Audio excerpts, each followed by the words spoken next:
बिस्मिल्लाहिर्रहमानिर्रहीम, अस्सलाम वालेकुम। मैंने एक बहुत खूबसूरत पोस्ट पढ़ी जिसमें लिखा हुआ ये था कि तालीम हासिल करने का हुसूल अगर नौकरी ही है तो मुल्क में सिर्फ नौकर पैदा होंगे, लीडर्स पैदा नहीं होंगे। और ये बात मेरे दिल को डायरेक्ट जाकर लगी, वो इसलिए क्योंकि हमारी तालीम में यही तो सिखाया जाता है कि 60 साल की उम्र में रिटायर कैसे होना है, जबकि सिखाना ये चाहिए कि 25 में फाइनेंशियल फ्री कैसे होना है। हमारी तालीम में सवाल आता है कि आप इमेजिन करें कि यूर इन जॉब इंटरव्यू, तो आप अपने आप को इंट्रोड्यूस कैसे करेंगे, जबकि सिखाना ये चाहिए। इमेजिन करें कि आप एक बिजनेस मीटिंग को हेड कर रहे हैं और आपने एक नया प्रोग्राम शेयर करना है अपनी टीम के साथ। हमारी तालीम में ये तो सिखाया जाता है कि आपने लोगों को सर्व कैसे करना है, उनकी खिदमत कैसे करनी है और दूसरों को अमीर कैसे बनाना है, जबकि ये सिखाना चाहिए कि आपने कैसे लोगों को, उनकी सलाहियतों को आपने वर्क में लाकर अपनी कंपनी को ग्रो करना है और आपने फिर उनको पे करना है। देखिए, मैं इस पर्टिकुलर बात के ऊपर कि आपने लोगों को कैसे उनके वर्क में लाना है, ये ज़रूर ऐड करता चलूँ कि किसी को यूज़ करने की बात नहीं हो रही, बात ये हो रही है कि उनकी सलाहियतों को बजा लाना और फिर जो उनका हक है वो उनको पे करना, ये कह रहा हूँ मैं। खैर, वापस आते हैं तालीम के ऊपर।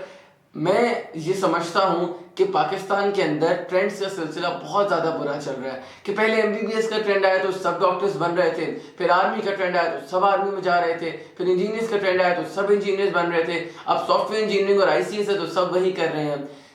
दुनिया भर में 52 ऐसे सब्जेक्ट्स हैं जो कि हाईली पेइंग आपको काम देते हैं और हमारे यहाँ वो स्टडी ही नहीं किए जाते, क्योंकि हमारे जो ट्रेंड्स चलते हैं सब उसी में जाते हैं। एग्जाम्पल के तौर पर 500 सीटें अगर हैं सॉफ्टवेयर इंजीनियर के लिए और अगर 18,000 बच्चे अप्लाई कर रहे हैं तो 17,500 का क्या बनेगा, वो कहाँ जाएंगे। इसीलिए मैं हमेशा कहता हूं कि सबसे पहला काम ये करें कि आप अपने आप को लीडर माने और फिर तालीम को इस हिसाब से लेकर चले कि तालीम आपको सिविलाइज्ड बनाए, तालीम आपको एक अच्छा इंसान बनाए, ना कि तालीम आपको नौकरी हासिल करके दे।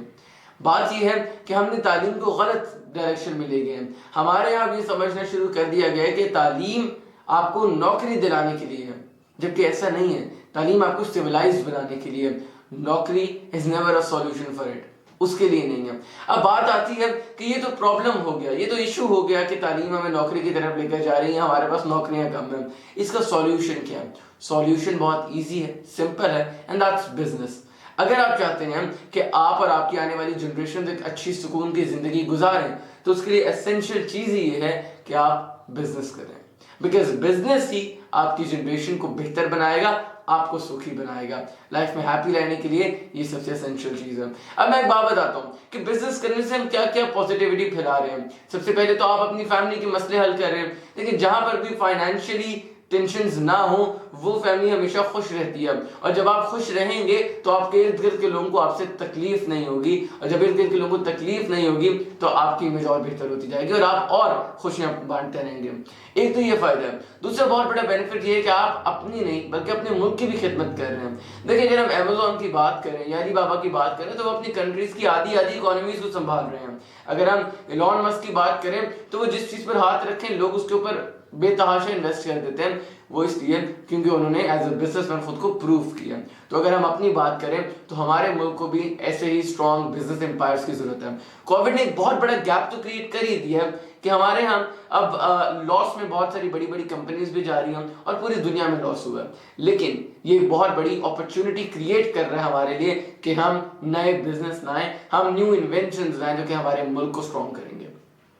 एक बात याद रखिएगा, अगर आपका ओपोनेंट जो है वो बहुत ज्यादा स्ट्रांग है और आप उसको हराना चाहते हैं तो अक्सर वेट किया जाता है कि कब वो थोड़ा वीक होगा, और ये टाइम ऐसा चल रहा है कि पूरी दुनिया में हर कोई वीक हुआ है, and this is a chance कि हम खुद को स्ट्रॉन्ग कर लें ताकि हम एक स्ट्रॉन्ग मुल्क के तौर पर कोविड के बाद निकल सकें।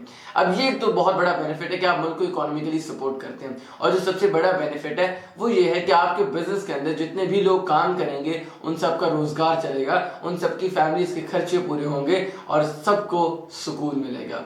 याद रखिएगा, business is the solution for the country. अगर हम अर्न करना चाहते हैं और अगर हम मुल्क में से टेंशन को खत्म करना चाहते हैं, बेरोजगारी को खत्म करना चाहते हैं, तो हमें बिजनेस की तरफ लाना होगा, हमें बिजनेस को ग्रो करना होगा, हमें बिजनेस कम्युनिटीज बनानी होंगी, और यहाँ से हमारे मुल्क का एक अच्छा ग्रोथ रेट शुरू होगा। सो मैं सिर्फ इतना कहूँगा कि आप तालीम हासिल करें, मेरी तरह बेतहाशा तालीम हासिल करे, कोई मसला नहीं है, I don't mind it, but what I mind it कि ये मत समझें उसका मकसद आपको नौकरी देना है, बिकॉज आपके अंदर एक लीडर है, आप एक लीडर हैं, मुल्क को एक लीडर की ज़रूरत है, मुल्क को आपकी ज़रूरत है, एक आम से नौकर की ज़रूरत नहीं है। अगर हार्श बात हुई हो तो इसको थोड़ा सा लाइट कर दूंगा कि नौकरी करने वाले को नौकर कह रहा हूँ, एज सच नौकर नहीं कह रहा। सो खैर बात यह है कि एक लीडर बने और मुल्क की खिदमत करें। वीडियो पसंद आई तो लाइक करिएगा, अगले वीडियो में मुलाकात होगी, तब तक के लिए अल्लाह हाफिज़।